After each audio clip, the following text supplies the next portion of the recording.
Yo, what's up guys, it's your boy Sami here. Today we are gonna see, what if Naruto learns the art of killing, from a mysterious old man, part 2, hope you'll enjoy this video. So before we start please subscribe to our channel, and like this video. So let's get into the video. Canvassing a section of the woods surrounding Konoha, Yumino Iruka stumbled across Mizuki, just as the grey-haired nin was wiping a bloodied kunai clean on the clothes of his victim. Yuichi's face was frozen into a rictus of terror, with his throat slashed ear to ear. The scent of blood was heavy in the air. Iruka gaped at the cruel act, before noticing a large scroll, discarded to the side. Why Mizuki? For power you piece of trash. The grey-haired nin sneered. Well, if it isn't the do-gooder, and the demon brat. Iruka looked back in shock to see his blonde student a few paces away. Even from this distance, the scar could see the blonde's eyes glistening with tears. Naruto wasn't close at all to Jiichi, but it still hurt to see his life snuffed out senselessly. Mizuki continued to talk, mocking the newcomers. This little shit was too sloppy in retrieving the scroll. I had to silence him. The arrogant nin addressed the blonde boy. I was counting on you to fail, Naruto. I have always hated you, and I wanted you dead instead of Jiichi. You're the nine-tailed fox demon that the fourth Hokage failed to kill 12 years ago. You killed my family along with Iruka's parents, as well. The world came crashing down around Naruto. Everything made sense, the glares, the loneliness, and the hatred. On the verge of breaking down, Uzumaki Naruto pleaded to Iruka, one of his few pillars of support. Am I really a monster, Iruka-sensei? Iruka did not even require a single second to respond. Absolutely not, Naruto. The yondaime sealed the fox into your belly, but you are not the demon. You are his jailer, and it your prisoner. You have protected the village your entire life. Iruka turned to face the traitor. Uzumaki Naruto is just like me. I was also a lonely orphan who started playing pranks to get attention. He's a great kid, and my favorite student, but you're nothing, but a worthless traitor. Hearing Iruka's heartfelt words instilled Naruto with a new sense of confidence. Mizuki, growing impatient, threw his recently cleaned kunai at the pair, forcing them to scatter. You two are the same alright. You'll both die by my hand. With that, the traitor unstrapped the giant shuriken at his back, and readied himself to attack. Iruka pulled out a pair of standard-issue kunai, and prepared to rush at his fellow academy instructor, when Uzumaki Naruto stuck his arm out barring his path. He's mine, said the whiskered boy with an uncharacteristically cold demeanor. Naruto, you can't possibly. I do, as he says, said a newcomer entering the clearing. Iruka glanced at the stranger. He was an old man with short-cropped white hair, and tanned skin bearing the faint tracer of scars. He wore simple clothes of a white shirt, and black pants, and sandals. The stranger carried a simple one-handed sword, its razor edge shining white in the sunlight. Who the fuck are you? Exclaimed an incredulous Mizuki, and why are all these assholes popping up out of nowhere? My name is San, a retiree of Konoha, and I'm helping with the recovery of the forbidden scroll of seals. The answer to your second question is that karma is a vengeful bitch. What are you doing here, old man? Asked Naruto. With the scent of blood this heavy in the air, I came running. I heard some of that bullshit that the bastard was trying to feed you. Rest assured, I would not have made you my student if your heart was anywhere but the right place. He graced the blonde with an approving glance. Butcher him like a pig. Naruto did not have to be told twice. He reached into his pack pulling out a single black knife in his right hand, before speeding off to confront Mizuki. Iruka was a little put off by Naruto's non-standard choice of weaponry, and was not able to conceal the look of worry. The gray-haired shinobi almost laughed. Are you guys fucking serious? Sending a little kid against an elite? I thought you guys got all pissy when I carved up the first one. Sen placed a reassuring hand on Iruka's shoulder, whispering, trust me. This will be good. Iruka could tell something had changed instantly with Naruto's demeanor. Even when Naruto thrashed the Uchiha earlier in the day, it had been with a sense of playfulness, although vicious to be sure. Here, the blonde was cold, with no jokes, and unnaturally focused. It was immediately unnerving. Such subtleties were lost on Mizuki. As the blonde closed the distance, the gray-haired shinobi struck when Naruto appeared within range. With his right hand, he swung his giant shuriken in a diagonal strike, hoping to slice the blonde open from left shoulder to right hip. Naruto would have none of that. As the killing blow came closer, they dodged minimally, lashing out with a single cut. That single cut sent Mizuki's weapon to the ground, along with the thumb of his right hand. Before the traitor could marvel at his new stump, it traveled north, in a new location below his elbow. Mizuki screamed.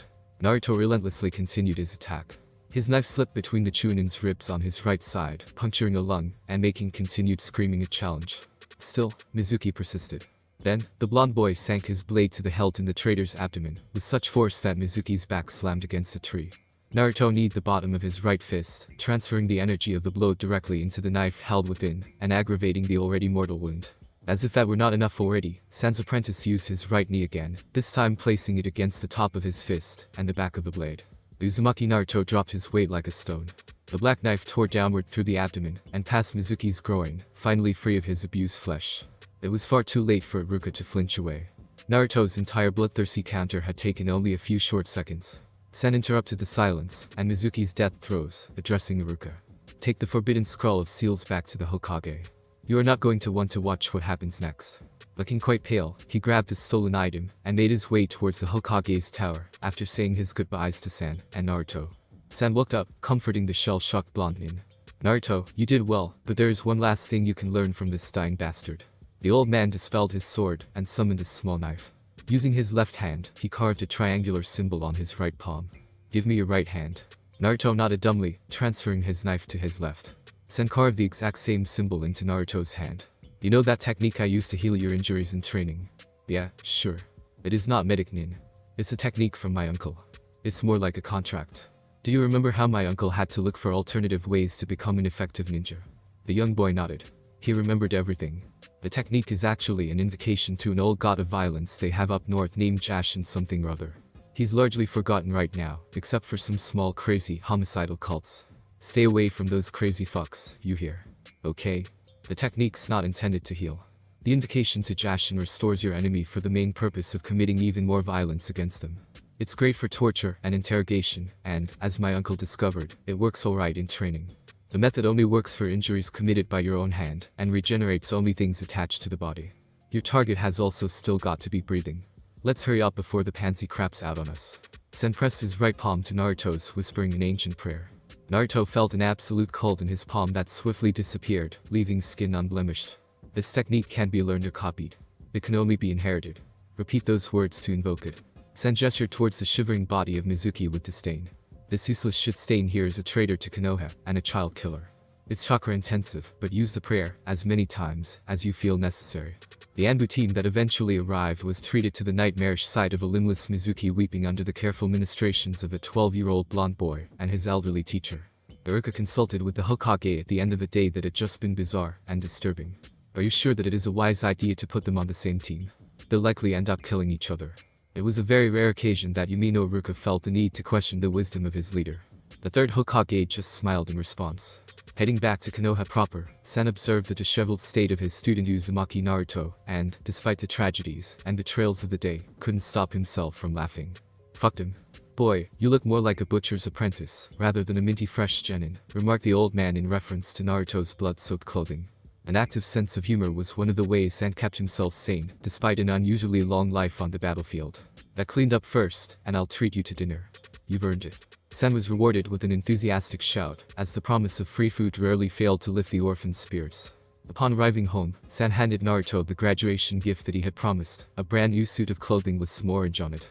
It was a tasteful black and orange jacket and pants combination that, despite its unusual coloring, managed to look quite professional and slightly intimidating. Thanks, Gramps. I'm surprised that you went through with it. Shit, I'm not the biggest fan of the color orange, but who cares what you wear, as long as you're capable, right? Said San with a shoulder shrug. Naruto took a quick hop in the shower, and then tried out his new outfit. San had to admit that the colors fit Naruto's personality better, and the outfit still managed to make him look less like a little kid. The female clerk at the store was perfectly right. Naruto was positively beaming in his new outfit. It was so cool. The blonde tied on his new hidai to his head. Naruto left his pack by the door, and was about to exit to head off to dinner. An amused Sen stopped him first. There's one last thing. Feel free from now on to wear your gear in public, stated the retired ninja. I can? Really? Asked an excited Naruto. Yeah, there's no more need to hide now. Naruto reached inside his pack, pulling out his two knives. He then strapped a sheathed knife to each thigh, completing his ensemble. Sen felt a chill run down his spine. Every element fit the boy just right. It was like the old man was witnessing the birth of a new legend. Shaking himself free from the premonition, Sen focused on the present. Where to, boy? Interestingly, Naruto did not choose a place to dine right away, so the both of them ended up walking around waiting for inspiration or hunger to strike first. San had an inkling suspicion that the boy simply wanted to strut around a bit in his new outfit, so the old man indulged him a little. Let the village see the Yondame's legacy now, thought the old man with glee. Naruto walked by heedless of the reactions of people around him, his old habit of ignoring the indifference or hostility of the general population of Konoha coming into play. San noticed that the reactions varied wildly. Some were in shock, others fearful, and an even smaller contingent regarded the blonde with a tentative respect. Whether people were reacting to the Jinchuriki's new outfit, knives, or hit or to rumors of what happened to the Uchiha to Mizuki, San knew one thing. The status quo concerning Naruto was changing forever.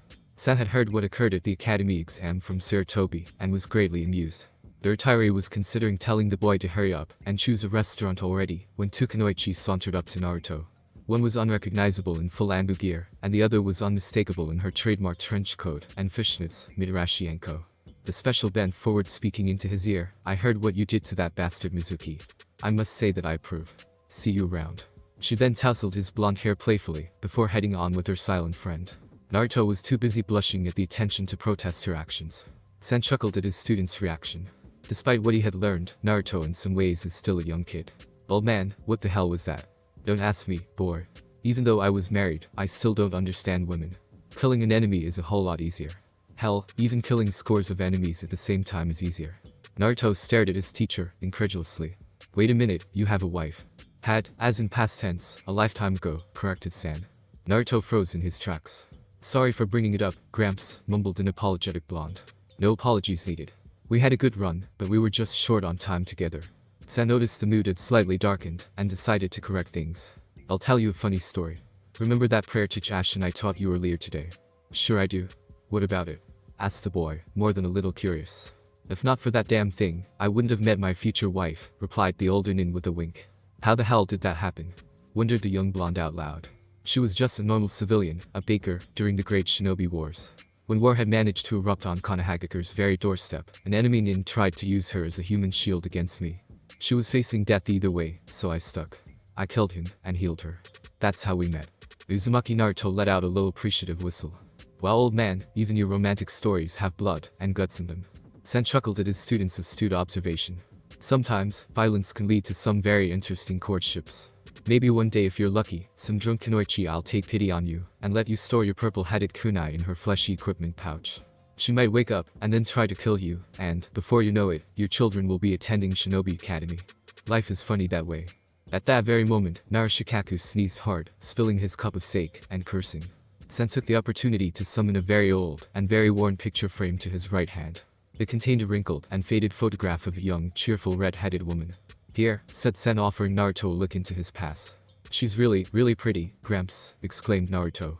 "Yeah, she was fuck, all this reminiscing is making me thirsty." Sen pointed to a nearby bar that catered exclusively to shinobi. "How about a liquid dinner, boy?" When Naruto first set foot through the bar doors, he was met with immediate disdain. The bleary-eyed wobbled towards the pair, bellowing, "What the fuck do you want here, demon brk?"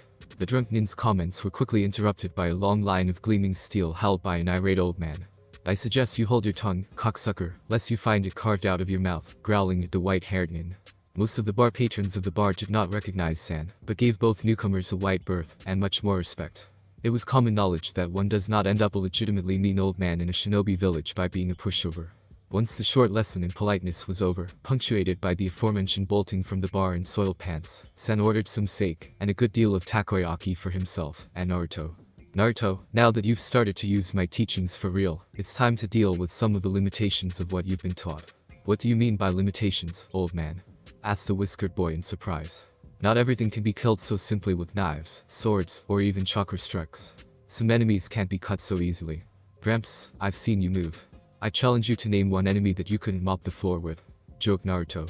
Kyuubi replied to San in all seriousness. "What you have learned so far is all foundation. It's what will keep you safe and kill 99.9 of your enemies, but there are still those few that will test all you know and beyond. So, how did you deal with the nine-tailed fox, old man?" "It was a stalemate for a time. It could not manage to land any of its strikes, and my attacks weren't damaging it. If the Kyuubi continued to focus on me, I would have eventually faltered and died, but it grew bored of our game. It completely ignored me in favor of targets that could not dodge half as well. I helplessly watched many comrades die that day." Naruto looked down at his small sake cup, ashamed of what was sealed into him. San noticed the taint of self-loathing on his student. "It's not your goddamn fault, boy. If not for you, we all would have been dead years ago. You should have been seen as a hero to this village." There were no words spoken between teacher and student for quite a few moments. "Thanks, I really mean it," replied Naruto, finally breaking the silence and feeling much better. San returned the sentiment with a bright smile. "The reason I bring up my own failure is to show you that the style you know right now is one specialized for killing normal men, not demons or other inhuman monsters. What you need, besides constant refinement, is a few trump cards to pull out against the inhumanly tough bastards you'll undoubtedly come across. Is this where I start to learn some wicked flashy? Asked the eager. No? Let's get this absolutely straight. I'm not going to hand you over some, as if you were a red-eyed bastard. Instead, I'm aiming to make you a much stronger shinobi than I ever was, but one with a pocket full of aces. San's grin promised sinister things in the future. A game. Because of San, Uzumaki Naruto experienced a great many firsts. His first experience of being, his first memory of sparring with a collapsed lung, and his first time being stabbed in the eyes, and crying blood, were all some of the more memorable milestones of Naruto's training with the old man. Naruto was experiencing another historic first. Today was the day he was supposed to find out his team assignments, and here he was, struggling with his very first hangover. Judged by the standards of its kind, it was a beauty. By the young blonde's standards, it sucked quite badly. While the knife injuries Naruto received were extremely painful, but relatively quick to heal, the hangover lingered, and ached with no end in sight. With his head pounding like a kettle drum, Naruto gulped down a liter of tap water for his parched mouth, and made his way, red-eyed and irritable, to the academy.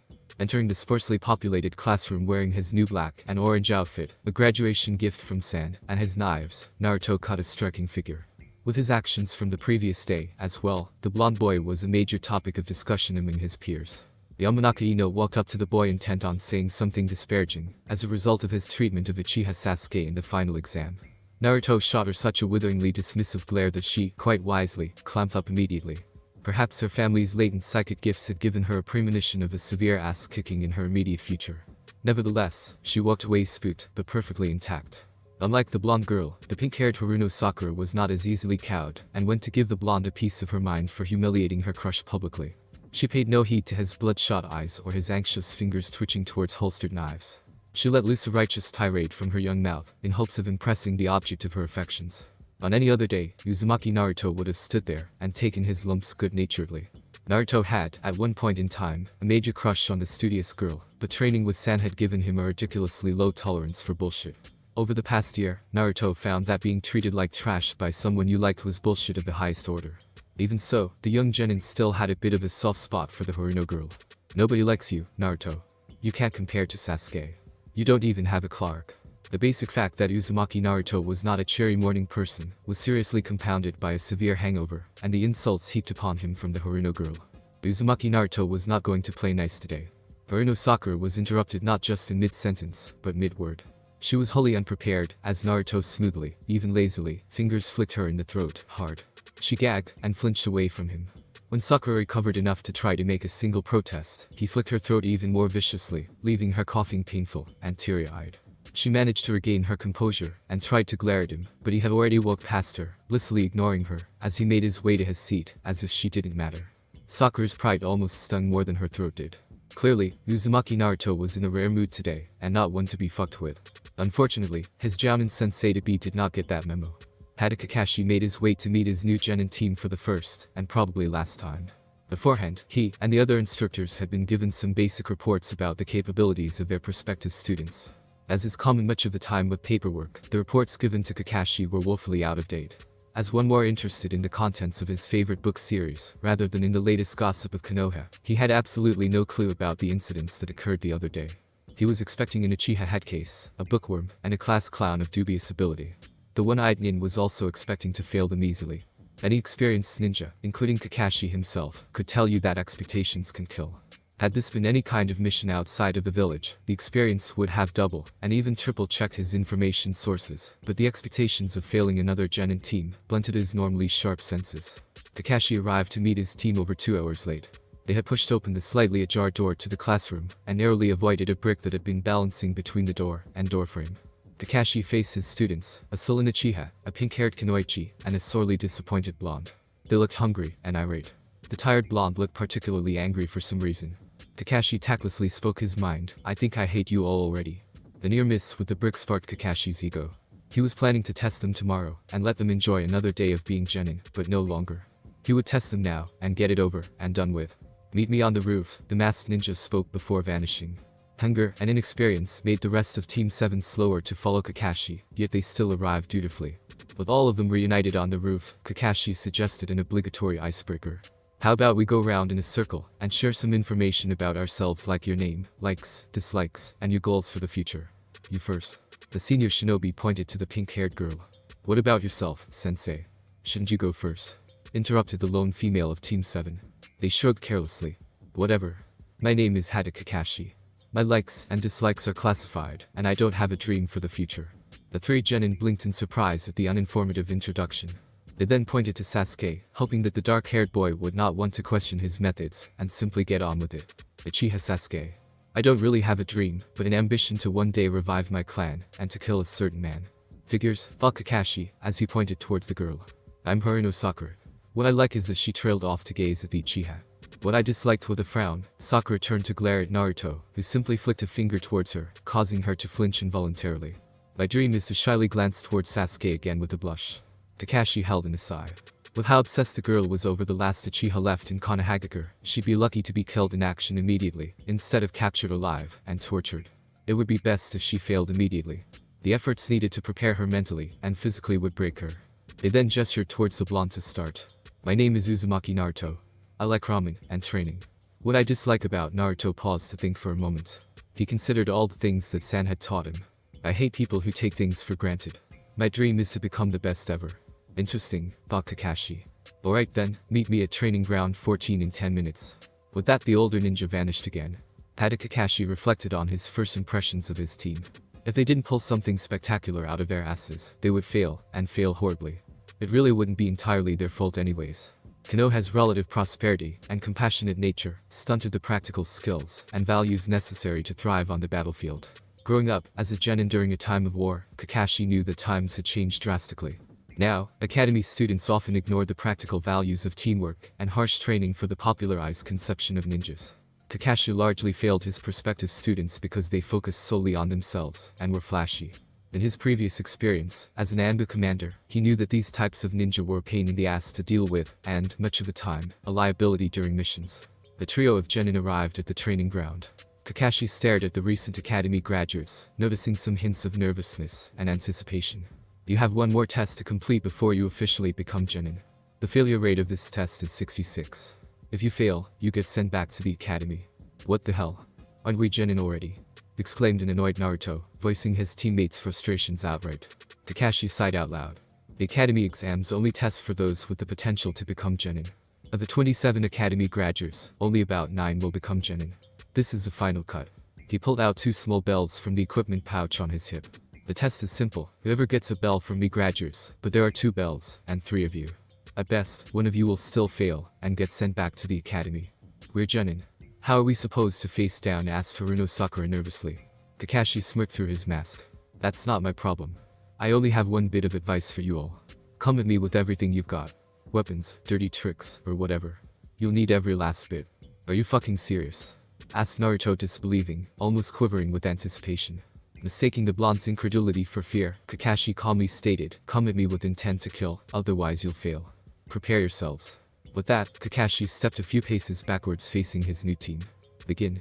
Haruno Sakura and Uchiha Sasuke quickly dashed off in opposite directions to find cover and to come up with their own sound tactical plans. They knew in their hearts that it would be downright suicidal for a genin to try to take on in a straight fight. Naruto just stood his ground, not believing his luck. They seemed unsurprised that Naruto did not go into hiding and even had the gall to take out a small orange book and start reading. The grown man was giggling girlishly, not even paying the slightest attention to the blonde. The young whiskered boy knew that he was probably outgunned and outclassed. His opponent was probably with more strength, speed, reach, experience, and than he himself had. On paper, the odds were horribly stacked against him. Those were the same kinds of odds that San had been training him to thrive against. Naruto knew deep down in his soul that he was not as precise as himself or as bloodthirsty or lethal as the old man. In comparison to the old man, this Kakashi asshole would be a cakewalk. Naruto calmly walked up to the drawing one of his knives out from a sheath. It was time to give his team leader an appetizer for the feast to come. Hada Kakashi was enjoying the start of a particularly juicy passage from his favorite book series. The perky pigtailed blonde Naruto was about to be comforted by the older, more experienced dark-haired Yuki. For the one-eyed scenes like these elevated hot girl-on-girl action to an art form. He lazily waited for the telltale warning signs of a clumsy genin approaching, while savoring one of his favorite pastimes. Kakashi's personal reflections on art were rudely interrupted. As if by magic, the black blade of a knife appeared through the palm of his left hand, the hand whose fingers held, and promptly dropped the Icha volume. It was an impossibly precise stab sliding between the metacarpals, barely jarring the bones, but then Uzumaki Naruto twisted, and tore his knife free from between the knuckles of Kakashi's middle and index fingers. It was part of Naruto's brutal training that had taught him when to be exacting, like a surgeon with a scalpel, and when to be crude and vicious. Kakashi was now reaping the benefits of Sans training with the young. They almost felt like crying. It was this wounded left hand that he used most to fully savor the Icha experience in private, but now the older Nin had bigger worries at the moment. With his left hand entirely useless, he was prevented from using most of his formidable library. Kakashi hastily wrapped a bandage around his torn-up left hand. He had to come up with something, anything. Naruto smiled eerily, much like San would. Kakashi was panicking, as a result of him misjudging the situation quite badly. Now the blonde was almost toying with him. The boy sometimes used a precise amount of chakra channeled through his knives to throw off the Jounin sensei of distance and safety off the deep end. The blades lengthened or shortened according to the blonde's whims. It was nature manipulation similar to what Saratobi Asuma was capable of with his trench knives. The idea of that type of manipulation in the hands of a rookie genin was frightening. The fact that the boy used the technique sparingly made things even worse. Kakashi felt like a fool as he backpedaled wildly, hoping to dodge strikes that might not have even been there in the first place. Growing increasingly desperate and increasingly bloodied, Kakashi lifted up his hit-eye and exposed his soul Sharingan-eye. A fully matured Sharingan-eye possessed the ability to discern the most likely movements an opponent would make in the future. Some referred to it as a limited type of precognition, but it was at best a refined form of educated guessing. If one compared an opponent's attack to a story in a book, the Uchihas were then very good at reading an opponent's movements at the onset, and then accurately guessing what would happen at the very end. If you mentioned that observation to San, the old man would laugh and call it utter bullshit. He might even say something like, "That's nice in theory and all, but I'm not going to rely on a single strike, or two, or three, or a dozen. I'm going to kill you regardless of how you move or how good you can guess." San and Naruto's killing art was, at its core, ruthlessly opportunistic. If their opponent moved, or if they didn't, or if they tried to counter or evade, all didn't matter at the end. Their methodology was not concerned about pulling off perfect textbook techniques. It was about killing, and not getting touched in return. Focusing his single red eye on the whiskered boy, Kakashi realized his mistake. Instead of seeing a single path the genin would take, they saw dozens. 100 phantom Uzumaki Narutos filled his vision, wounding him in myriad ways. It was a much different feeling than that of an overt sense of raw killing intent. That, at least, was something Haida Kakashi had much experience dealing with. This was something else, something ghastly and alien, as if the boy quietly held an enormous untapped potential for extreme violence. Naruto wordlessly pulled out a small amount of folded explosive tags. Kakashi cringed as he saw the genin quickly attach 3 pieces to the handles of each of his knives. It was a sinister tactic attaching extra explosives to those knives, Kakashi realized. Not only would the blast radius of each explosion be much bigger, but also the knives would be turned into deadly bits of shrapnel. Kakashi prepared himself to use the technique at the very first sign the blonde would let loose his knives. He didn't. Naruto held onto his knives, closing the distance, and dodging the wounded Jounin's frenzied counters, often by a hair's breadth. Kakashi noticed Naruto's smirk growing wider, before feeling a faint twinge of chakra in the air. The blonde boy exploded, and the world went dark for Haida Kakashi. As he watched the explosion destroy his cage bunchen and knock out, Naruto felt that he had taken San's advice from the other day to heart. The old man told Naruto that in terms of force, some jobs needed a scalpel, while others required a hammer. In this case, it was something highly explosive. Ueno Sakura and Uchiha Sasuke ran into the clearing caused by the massive detonation. "What happened?" asked the stunned girl. Naruto smiled and shrugged. "I cheated with the help of half a dozen explosive tags." The other 2 genin just gaped. Gaping, for Uchiha Sasuke, involved a slight opening of the mouth unrelated to a scowl or grimace. It was an unusual sight. Naruto snapped his fingers in recollection. "Oh yeah, before I forget. Consider this a peace offering." The blonde tossed them each a bell. Even Sasuke was caught off guard by the gesture. "Why?" asked the dark-haired boy, his anger receding. "It's simple. If we're going to depend on each other, as a team, we could at least try to get along." "What about a bell for yourself?" inquired Sakura. The blonde laughed out loud. "I have something much better in mind." When Haida Kakashi finally came to, he was badly singed, but the tear through his left hand, and his other injuries were miraculously gone. The one-eyed man looked around, and noticed the 3 genin watching over him. Both Ueno Sakura and Uchiha Sasuke had a bell in their hands. "So, do we pass?" asked a bemused Uzumaki Naruto. In the blonde's hands was Kakashi's orange Icha volume, with an explosive tag tucked into it, like a bookmark. Kakashi could only nod dumbly. Yamino Ruka sat in the Hokage's office going over some last-minute business concerning the end of the academic school year. It was nothing but paperwork, and more paperwork, but the kindly old Hokage made for some pleasant company. Iruka was expecting a predictable afternoon and sighed under his breath. Outside, the sound of approaching footfalls grew louder and louder. Both men watched silently as the doors of the Hokage's office were flung wide open by a disheveled and singed head Kakashi. "Hello Kakashi. How are you finding your new team?" greeted the old man with his most cheerful grandfatherly smile. The experience was clearly not feeling like sunshine and rainbows.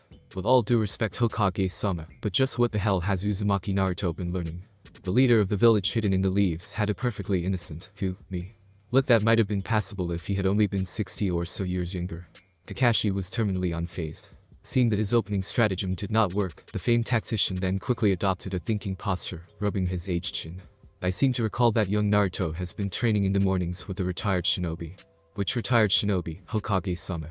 inquired almost nonchalantly through clenched teeth. The Hokage smiled. "I don't think you would know him by name, but you may have heard of his work during the Great Shinobi Wars, as the Executioner." Yumino Ruka just blinked in confusion, not understanding the reference. Pada Kakashi just froze, his face growing pale underneath his mask, and his stomach growing queasy. The Executioner. Kakashi did his best to suppress a shudder.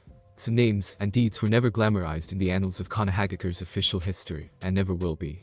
No historian will write flowery accounts of how Moreno Ibiki had to drive bamboo spikes under traders' fingernails to get them to speak, or how Naruto Kaku accidentally strangled a child to death with his shadow to avoid compromising an A-rank assassination mission.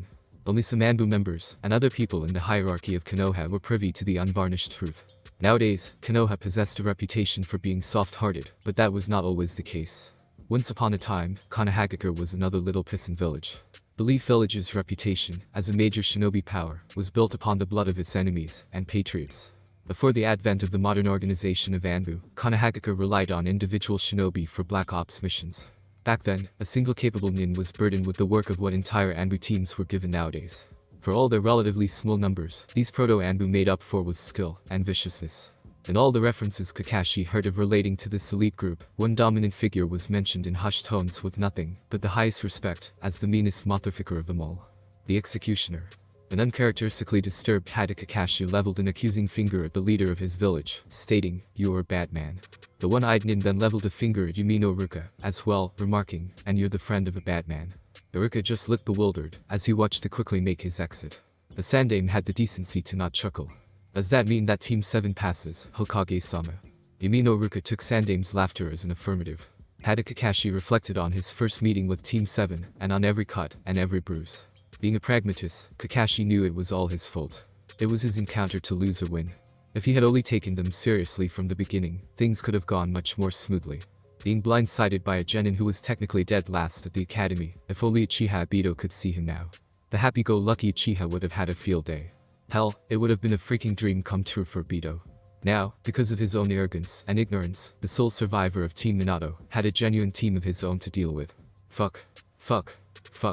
To relive the pains of his past was the last thing he had ever wanted, but they had earned it. They were his now, and he'd be damned if they ended up the same as his last team. Like Obito, who sacrificed his life to save a comrade. Like Minato-sensei, trading his soul to defeat the nine-tailed fox demon. Like Rin, captured by a squad of Iwa nin, tortured, raped, and ultimately killed. The loss of his team, his surrogate family, jaded Kakashi so badly that he retreated inwardly, performing his missions efficiently, doing little else. He was a consummate professional, always getting the job done. They made him an Anbu commander for that. Despite the harder missions, being a part of Konoha's Anbu forces was easier for Kakashi than having a team. He was greeted with respect and admiration rather than affection. The ninjas he worked with didn't try to become his friends. They clearly understood the life and death nature of their line of work. Instead, they were comrades. Team Minato was his family. This was the reason why Kakashi's graduation tests were so demanding compared to others. He secretly hoped to never be in charge of a genin team. It was the same reason he preferred the straightforward narratives of Jiraiya's writings, compared to the company of his peers. In Jiraiya's stories, the endings were usually happy and, at worst, bittersweet. The happy endings in the Icha Icha series did not exist like that in real life. All true stories ended in death. Kakashi found that out years ago when he was helpless to stop Rin's torment. Upon finding Rin's cooling body, he had mowed down every member of the Iwa nin squad responsible. Kakashi did so with Obito's eye at his disposal, and with the usage of the newly dubbed Drakiri, having just pierced through an expert Raiden user, and his prized lightning bolt jutsu. Team 7 would not end up like Team Minato, Kakashi decided. Even if they ended up hating him for it, the members of Team 7 would thrive, as shinobi, together. Kakashi had a lot of legacies to uphold, but he would do his duty, as he always did. It was time to get cleaned up, and then address an issue of vital importance concerning his new genin team. The team, like a length of chain, was only as good as its weakest link. Naruto Sakura was combing her hair in front of her bedroom mirror before heading to sleep. Suddenly, the reflection of a tall, silver-haired figure in dark Anbu-style armor appeared behind her. He had the hilt of a short sword poking out from behind his back, and full equipment pouches brimming with kunai and shuriken. The pink-haired girl let out a high-pitched scream of terror. "Yo?" The silver-haired waved back. "What are you doing in my room, Kakashi-sensei? As you witnessed earlier today, I had a wake-up call. Because of it, I am now responsible for your life and your possible death." Naruto Sakura nodded, confused, and not just a little bit intimidated. Being a shinobi is not a game for children. To prepare, I will train you until you hate me, and until you are competent, and hopefully to where you can give your teammates a run for their money.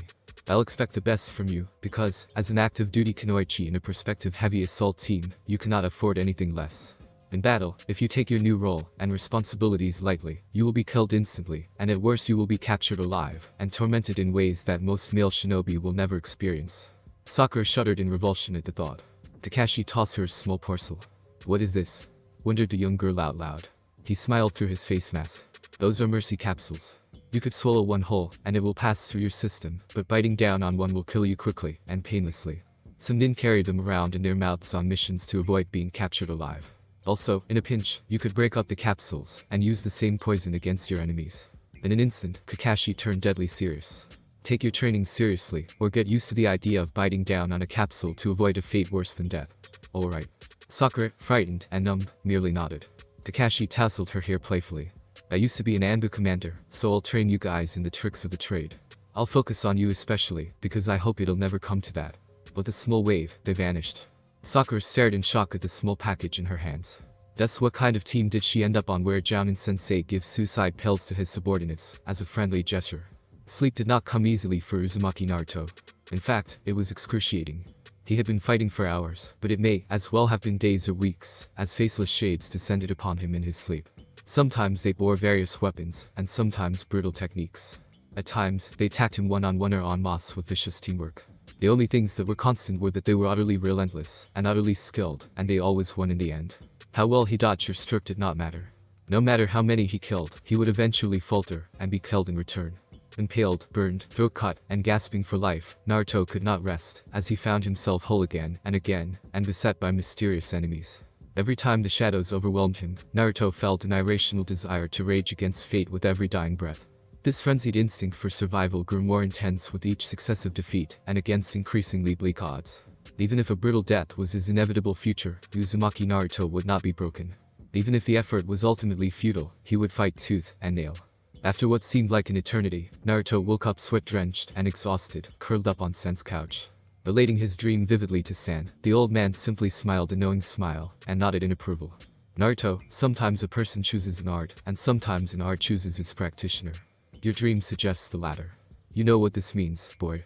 Naruto shook his head. Sen summoned a knife to his right hand. "You were born for this. It's in your blood." Sen dispelled the knife, and turned to his blonde student. "Let's move. It's time to cash in a favor that Sandai owes me. Believe me, you love it." Thanks for watching my video. Leave a like if you enjoyed my video, and also do consider subscribing to my channel for more awesome content.